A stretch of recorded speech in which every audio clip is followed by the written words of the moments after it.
105వ శ్లోకము. మేధోనిష్ఠా మధుప్రీత బంధిన్యాది సమన్విత దధ్యన్నాసక్త హృదయ కాకినీ రూపధారిణి. ఈ శ్లోకంలోని మొదటి నామము మేధోనిష్ఠ. ఇది 509వ నామము. ఇది 4 అక్షరాల నామము. ఈ నామంతో అమ్మవారికి నమస్కరించేటప్పుడు మేధోనిష్ఠాయై నమః అని చెప్పాలి. మేధ అంటే మేధస్సును, నిష్ఠ అంటే ఆశ్రయించి ఉండునది. మేధస్సు అంటే ధారణ శక్తికి, బుద్ధికి సంబంధించిన మేధ కాదు. మేధస్సు మెదడుకు సంబంధించిన ధాతువు. మెదడుకు సంబంధించిన రుగ్మతలు ఈ ధాతువులోని తేడాల వల్ల వస్తాయి. మేధస్సు ధాతువును ఆశ్రయించి ఉండునది అని ఈ నామానికి అర్థము. మధుప్రీత. ఇది 510వ నామము. ఇది 4 అక్షరాల నామము. ఈ నామంతో అమ్మవారికి నమస్కరించేటప్పుడు మధుప్రీతాయై నమః అని చెప్పాలి. మధు అంటే తేనె యందు, ప్రీత అంటే ప్రీతి కలది. మధు అంటే తేనె, మద్యము అనే 2 అర్థాలు ఉన్నాయి. ఎవరి సంస్కారాన్ని బట్టి ఆయా అర్థాలను తీసుకోవచ్చును.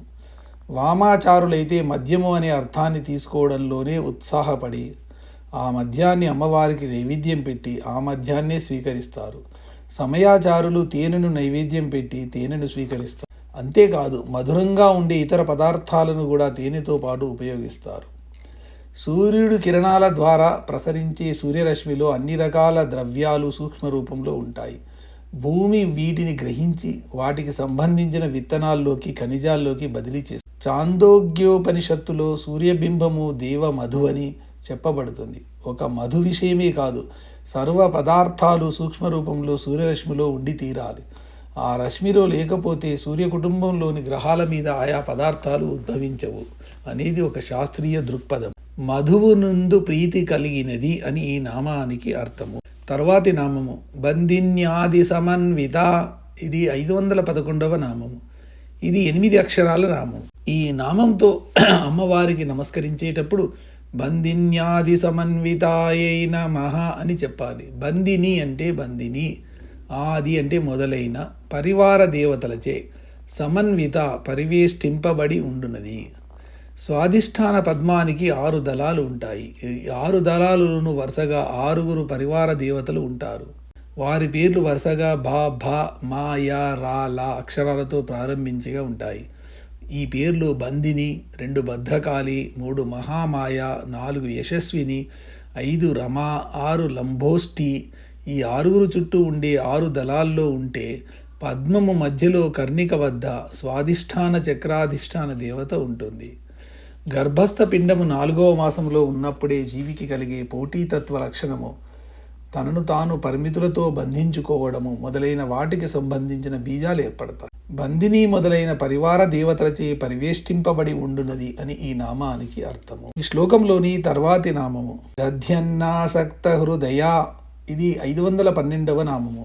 ఇది 8 అక్షరాల నామము. ఈ నామంతో అమ్మవారికి నమస్కరించేటప్పుడు దధ్యన్నాసక్త హృదయాయై నమః అని చెప్పాలి. దధి అంటే పెరుగు, అన్న అంటే అన్నమునందు, ఆసక్త హృదయ ప్రీతి కలిగినది. ఈ చక్రాధిష్టాన దేవతకు పెరుగు అన్నం అంటే చాలా ఇష్టం ఉంటుందట. ఇంతకుముందు నామంలో చెప్పిన లక్షణాలలో ఉండే తేడాలను సర్దుబాటుకు ఈ దేవతను పూజ చేసి పెరుగు అన్నము నైవేద్యం పెట్టాలి. అన్నప్రాసన జరిగిన శిశువుకు కూడా పాయసన్నము, నెయ్యి అన్నము, బెల్లం అన్నము అయిన తర్వాత పెరుగు అన్నము ప్రారంభించమని సూచన ఈ నామంలో ఉంది. పెరుగు అన్నము ఇష్టపడునది అని ఈ నామానికి అర్థము. ఈ శ్లోకంలోని చివరి నామము కాకినీ రూపధారిణి. ఇది 513వ నామము. ఇది 8 అక్షరాల నామము. ఈ నామంతో అమ్మవారికి నమస్కరించేటప్పుడు కాకినీ రూపధారిణ్యై నమః అని చెప్పాలి. కాకిని అంటే కాకిని పేరు గల దేవతగా, రూపధారిణి రూపమును ధరించి ఉండునది. స్వాధిష్టాన చక్రాధిష్టాన శక్తి దేవత పేరు కాకిని. ఈ చక్రాధిష్టాన దేవతకు సంబంధించిన బీజ కీలక న్యాస మంత్రాలన్నీ కాకార సంబంధముగా ఉంటాయని కాకినీ నామంలోని మొదటి అక్షరము కా సూచిస్తుంది. ఇంతవరకు చెప్పిన విశేషణాలు, వివరాలు, లక్షణాలు అన్నీ ఉండే స్వాధిష్టానాధిష్టాన దేవత పేరు కాకిని.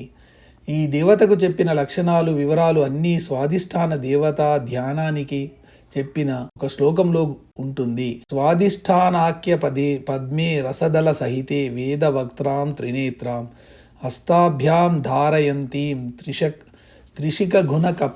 కపాలా భయాన్నత్య గార్వాం మేధో ధాత్తు ప్రవిష్ట మదిముదితాం బందినీ ముఖ్యయుక్తాం పీతాం దధోన్ ధనేష్టామభిమత ఫలదాం కాకినీం భావమాయ.